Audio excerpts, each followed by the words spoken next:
Diving flashlight recommendation, let's go. Titingnan natin ngayon itong dalawang diving flashlight from Sofern. Alam natin nga, sikat na sikat si Sofern, especially sa kanilang mga diving flashlight. Simulan natin sa SD05, let's go. Matagal na to sa market at maaasahan talaga. No question sa kanyang quality, napakaganda, very good construction, at sa forma hindi naman talaga siya magpapahuli. So we get this 21700 na 5000 mAh battery. So you have that double gasket, tapos meron kang single bay charger. Of course, you have your user manual, tapos kasama na rin dito yung kanyang lanyard. So what I like about the SD05 package, meron na siyang sleeve for your 18650. Dahil gumagamit to ng 21700, you can also use your 18650, yung mas manipis, with the help of this attachment or yung kanyang sleeve adapter. Kaya naman, kung yung mga flashlight mo dati, kung nag-upgrade ka from 18650 na flashlights to a 21700, you can still use your old 18650 na battery. So very flexible power option dito sa SD05. Kung titingnan natin yung kanyang specs, starting with kanyang LED,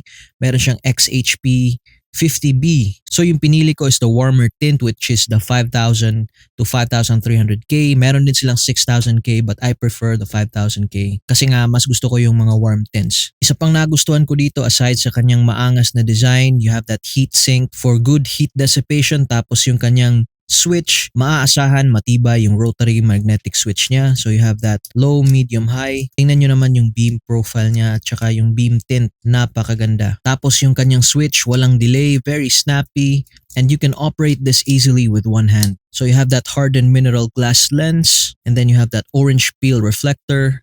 Tapos yung kanyang LED ay merong dome. So expected na medyo maganda at controlled yung kanyang hotspot, medyo floody. This is very good for medium and close range application kung ayaw nyo yung flashlight na napaka-aggressive ng spot or napaka-concentrated. Kung gusto nyo ng spot na medyo wide, ito yung flashlight na magandang gamitin kasi mas kalat yung ilaw nito. Let's test the beam profile. Tingnan natin yung liwanag niya sa labas. Let's go. This is low, medium, tapos yung highest setting. Napakaganda ng beam nito. Yan, balanse. It has a nice big spot. Tapos yung spill niya, napakaganda ng spill, napakaliwanag din ng spill. Tapos gusto ko yung tint na 5000K kasi maganda yung warmth niya, yung balanse niya. Ang gusto ko rito is yung hotspot niya. So hindi siya masyadong pronounced, hindi siya masyadong focus, pero malawak yung hotspot. Tapos yung spill naman, very healthy spill. This is good for close to medium range. Yan, kitang-kita nyo yung paligid. Tsaka makikita nyo rin dito yung kanyang liwanag, napakalawak.